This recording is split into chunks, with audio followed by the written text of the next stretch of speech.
Hi, it's Karen Webster for Payments.com, and I'm here today with Rahul Mutha, who is the CEO of Aurus. Hi, Rahul. Thanks for joining me today. Thank you. Great to have you here in Boston, even though you are in Boston. Thought this would be a great opportunity to get you here in studio to talk a little bit about what you do and what you hear from your customers. So a bit of background. So Aurus is a payments platform that provides a wide variety of solutions that serve both the physical and online retail sector. True. Okay. So an active area, lots of innovation, lots of opportunity. But I'm going to start with a little story. So my understanding is that Aurus has been described as a high-speed elevator to a payment platform that requires no technological switches or upgrades. So what in the world did you do to deserve that analogy, which is a kind of an interesting one? I think so. It's very interesting. We almost 14 years of business, 300 people working on payments all day long. So we have looked at the payments industry from a very unique perspective that anything we deploy, it has to be easy for the retail chains to adopt with minimal changes, and something that takes over the complexity on our end. So we handle all the complexity, handle all the payment processing on the back end, and make it very easy for the retailers to integrate. And that's what these 300 people do today. So I'm curious, 14 years is a long time to be serving the retail community in an environment where there's been a lot of change over 14 years. Tell us a little bit about what you really believe to be some of the biggest changes that you've had to help your retailers address. Yes, absolutely. So I think retailers are always trying to understand their customer, and anything that can help them get into the psyche of the consumer as to what he's buying, why he's buying, and anything that enables him is really what they're going after. And in the last 14 years, we have seen people try different things, but today we are in a very unique situation where a smartphone in a consumer's presence has really made it very, very interactive and easy for a retailer to interact with the consumer. They can understand the consumer, they can see what they're looking into, what they're buying, and it makes them very easy to interact with them. I think that's right. I mean, I think the mobile device has really transformed the retail environment. So looking at current day, that's not the only thing that merchants are worried about. So there's almost a breach a day now. And that's certainly a worry. But also the opportunity to really reinvent the relationship with their consumer using mobile phones. At the same time, there are lots of options that merchants are being presented with in order to really take advantage of the technology environment that exists today. So what are you hearing from retailers? How are they absorbing all of this change, all the opportunity, and how are they making their decisions? I think for a retailer, it's currently a pretty complex environment. There are almost a tripod situation that they are in today. There's EMV that's hitting them. There is breaches that are going on constantly. And there is the whole competitive landscape of competing with the online world. So they have these three priorities, and that's what is kind of taking them. Everybody's trying to tackle them one at a time or in a unique perspective. But we as a company help them from all these three angles together. We tell them you can dream the sky, you can do everything you want to do on the omni-channel side, but we can handle the payment security aspect of it. We have some patented solutions that basically help retailers keep the POS out of PCI scope, which is the #1 challenge they're currently dealing with. We already run EMV in 20 countries outside US for the last decade or so. So it's something that we've already been used to, and it's very easy for us to implement and enable that in the US. So we handle these two areas, and then we have touch points from a consumer perspective through BYOD, through Bluetooth LE, so that way they can interact with the consumers on the smartphone. So that's how we have basically tackled the problem on all the three fronts for the retailers. So is security really the #1 agenda item? Absolutely. I think without security, a brand cannot survive. We have seen some of the big brands like Target and Home Depot recently. But if you look at a tier 2 brand, if they have a breach of this nature, they can pretty much go out of business. So security is being the #1 thing. People are looking at security as a very necessity evil than compared to something more of a compliance. It's almost like they have to get things in place at this point. So I know you address a number of retail sectors. Sure.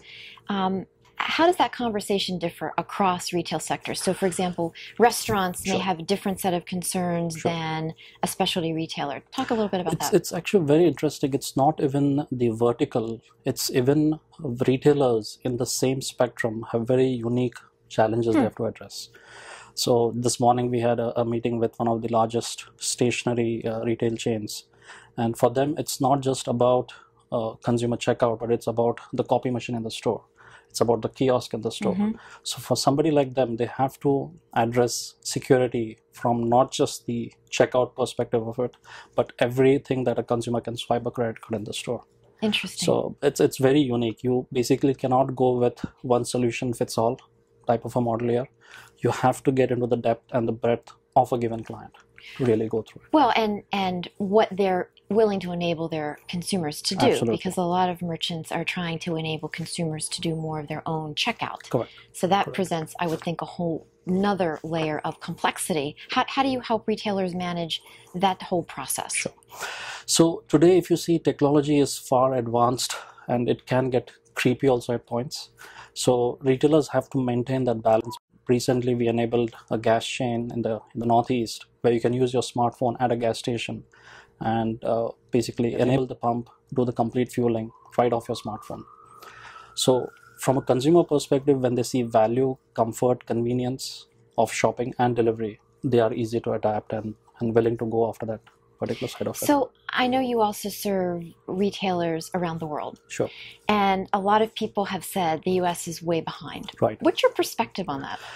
So I think the reason why the US has been behind in this sense is because fraud in the US relatively has been the least compared to the rest of the globe. Identifying a consumer is very simple in the US compared to some of the other countries. So the reason for change has really not been there till date. So if you see, the technology in the US has been few years behind the rest of the globe, but security-wise, fraud-wise, it's been one of the most effective in that nature. When there is a breach, you get to know about it right away. In many parts of the world, there are breaches that happen, but you don't even know what's going on because you really cannot track where the transactions went through. I think that's the scariest part of what we're hearing about breaches. Sure. Is we don't know about them until many days, weeks, months even after they happen. True. How do you help retailers get smarter about that? Yes, so I think our whole message to retailers is be proactive and kind of keep the scope of a breach to a limited environment. Today, you are talking about retail chains that have several thousands of locations. There's a franchisee business as part of it. So it's very difficult for the retailer to really keep track of what's going on. It's a pretty complex environment. So our philosophy has been to keep the payment or the credit card side of it as small of a footprint in the store as possible. And that's what our patented solution does. It basically helps retailers keep the credit card data only through the customer-facing device and our cloud. The POS has got nothing to do with credit card data at all. I mean, recently I've heard about the back of malware that's affected several thousands of locations. And something like that can be completely prevented through our solution. Interesting. It's separated, it's segregated. There is a clear payment segmentation built in. And the credit card data is never going through the POS in any shape or form. Interesting. So, controversial question. Sure. Your solution eliminates the need for EMV? It doesn't. I think EMV really helps specifically, there's a lot of myth around EMV in the US today. From what we can tell, EMV really helps in any sort of card theft. It really helps you authenticate the card. But from our solution perspective, it's really not about the card identification or the card authentication part. It's really about the payment isolation and the payment segmentation part. Got it. So it's almost like best-in-class solution where you have EMV that helps you identify as a valid credit card holder and us saying, don't take that card into the POS system. Let's keep it aside. Got it. Let's talk about the future. Sure. You talk a lot about the store of the future and how you work with retailers to enable that. Sure. What does that mean? So that's a very fascinating area for us. I mean, every retailer we meet, it's like you're almost having a magic ball in front of you and looking into the future. You're looking into, like, flower delivery shops, retail dress shops, and they're all trying to understand how to interact with the consumer in a better manner. And from our perspective, the store of the future, especially in the brick and mortar business, is very important, because for them to compete with the online world, they have to make it more cost effective, more convenient, and more interactive for the consumer. And store of the future gets people there. It's really helping these retail chains to understand how to bridge the gap, how to make it more of an omni-channel experience for the consumer walking into the store. If you look at an e-commerce player, they know as a company where you went, what item you bought, what item you clicked on, what is on your wish list. A retailer doesn't see that. But with the store of the future designs that we work with retailers through the omni-channel experience, we help them understand what areas the customer is walking in the store, how long he's spending in the store, what items he's looking at, what sort of digital content we can play with him, what sort of Bluetooth LE interaction we can get to him. So it's almost like a Hollywood style brought into a retail store and seeing what fits to that retailer.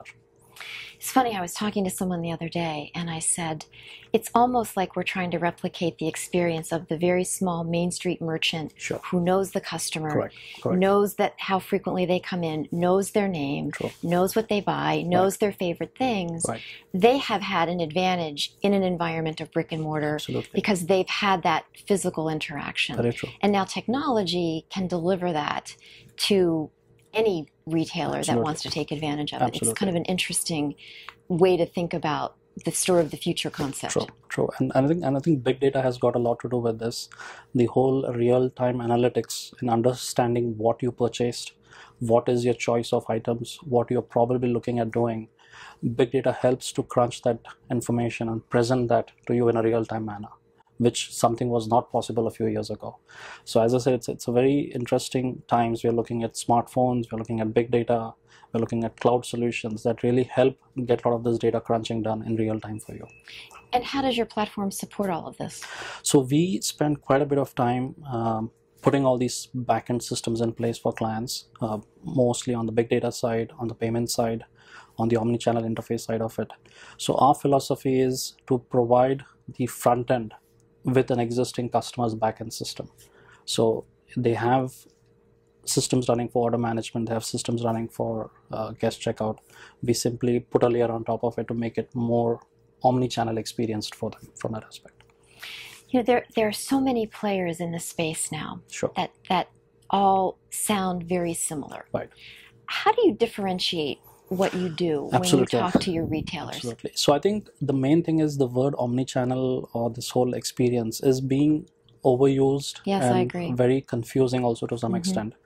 What we tell is there are really three perspectives: identifying your customer uniquely, identifying your inventory real time, and identifying the consumer basket. If you are able to handle these three things collectively at a given time, that's the true omni-channel experience. And we provide that for these retailers. People will try and put digital media, that's all the next layer. We really want to get these three basic things together. So that's the foundation. That's the foundation. And then you can build on top of that. Correct. Interesting. All right, so let's talk about the real future, a decade from now. Physical retail, what does it look like? Physical retail from a decade from now almost looks like Star Wars to me. Well, we have to wear those same clothes. I don't think I'd like that. Very true. I think from a technology perspective and from a human interaction perspective, it's going to be very, very different than where we are today. I think what we are seeing right now is just the tip of the iceberg. I think 10 years from now, the whole generation would basically be tech savvy. They are all with their devices, with their gadgets. So that's going to be their assisted shopper. So your smartphone or the device that you're looking at, whether it is the Google Glasses or any handheld device, it's basically going to be your interaction with the outside world. So everything to do with social media, everything to do with what items I should be looking at, from a health perspective, from a fashion perspective, from a social community perspective, it's going to be much, much more interactive. So physical retail will have to work harder to be relevant? Oh, absolutely. I think this is, for me, what I feel very exciting about them is that 10 years ago, they didn't really have any sort of a direction or a goal that they could compete with online. Today, they have those weapons in place. They have those items that they can really go after and really get the customer back in the store. And what's interesting about what you just described is payment really isn't driving any of it. Right, absolutely. I think so. The main thing with payments is, it's, as I said, people look at payments more as an oversimplified system and something that they just have to deal with. And we exactly let them behave that way. We say, we take care of all the issues for you. We take care of the complexity for you. We take care of all the compliance issues for you, and let you dream your vision, and we execute that with you. That sounds like a great way to end this discussion, Sure. Rahul. It was really a pleasure to get to know you Same here. and your company, and continued good luck on helping all of the retailers you interact with envision their store of the future and deliver it. Thank you. Thank you.